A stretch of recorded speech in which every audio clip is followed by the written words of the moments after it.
जदि गोटे कप चूड़ा और गोटे कंचा आलू रे खूब कम तेल रे एते सुआदिया जलखिया तैयारी करके पिलामानकु देबे मु तो कहबी बाहर पिज्जा बर्गर खाइबा पिला माने पूरा पूरी भूली जिवे। एते सुआदिया कि जे से माने सप्ताह को 2 थर डिमांड करेंगे।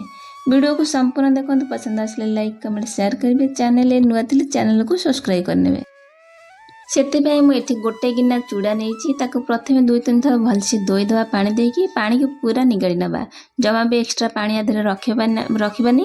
चूड़ा टी धोईदेला आम एक्सट्रा मैला थी से चलीज। चूड़ा भलसे धोई सारापर बतुरा आम स्वाद अनुसार लुण अल्प टे चीनी दवा मिठा को बालांस करने आपको कभर दबा 5-10 मिनट रेस्ट करने छाड़ी नवा।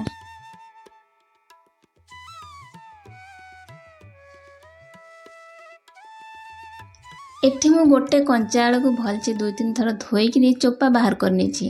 आपको प्रथम ग्रेटर साहाय्य एमती ग्रेट करनबा। कंचा आलू को एमती ग्रेटर साहाय्य ग्रेट करने पूरा सरू सरू होमर चपटा बनवाई इजी हम। एठी मु आलू को भलसे ग्रेट करनी भलसे 2-3 थर धोईकि पानी की एक्सट्रा पानी की निगाड़ नवा।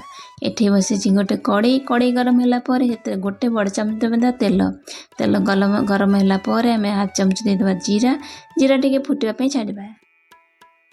एथिरे गोटे बड़ साइजर पियाज को काटिकी देदेवा। पियाजर परिमाण टी अधिक रखा खावाई अति स्वादिया लगे।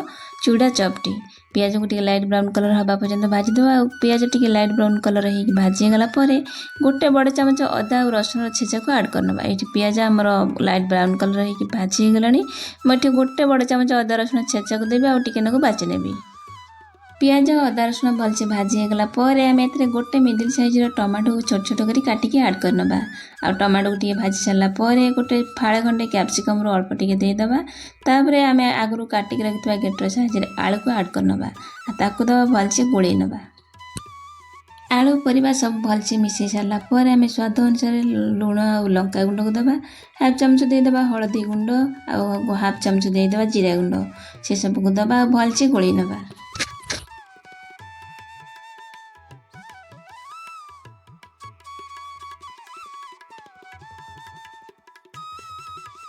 लो फ्लेम रे आम भाजवा कभर दबा घोड़े घोड़े परिवा को सीझा पर्यंत घुचवा। जेहेतु आम सरू सरू कर आलू गुड़ा काटिचे तेणु कम समय लगे। ए किसी भी पानी दबा आवश्यक नहीं। टी एपट सेपट कर भाजीदेला आम ए हाफ चामच खंडे मैगी मसला को आड करवा। जदि हाफ मैगी मसला ना हाफ चामच गरम मसला कि हाफ चामच चिकेन मसला आड करेंगे। से सब को दबा भलसे गोळेई नबा और ठंडा करने किसी समय छाड़ी नबा। एपटे आम चूड़ा पूरा परफेक्ट बतुरी जाइए। बेसी पानी दे नथिबे जहाँफल आम चूड़ा चकड़ला बेले पूरा पानिया हो जमा भी भल हेनी। हाथ में टिके तेल को लगे नबा और चूड़ा को प्रथम भलसे चकड़ी नबा।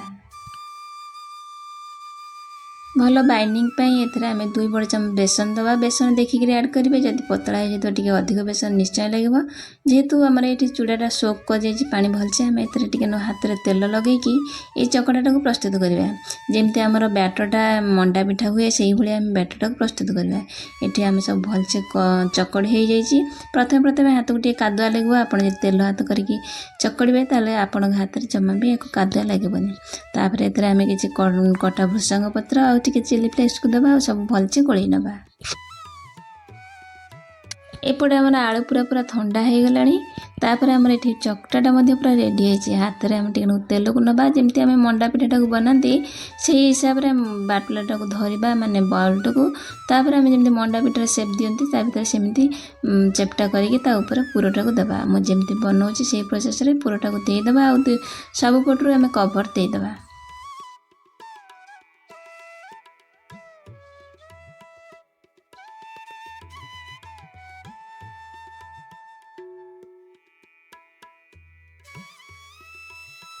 ये पिठाटा को आम गोल रखानी टे चेपटा करवा माने फ्लैट साइप करवा। जहाँफल आम छाणु कि स्टीम करूँ अति स्वादिया लगे।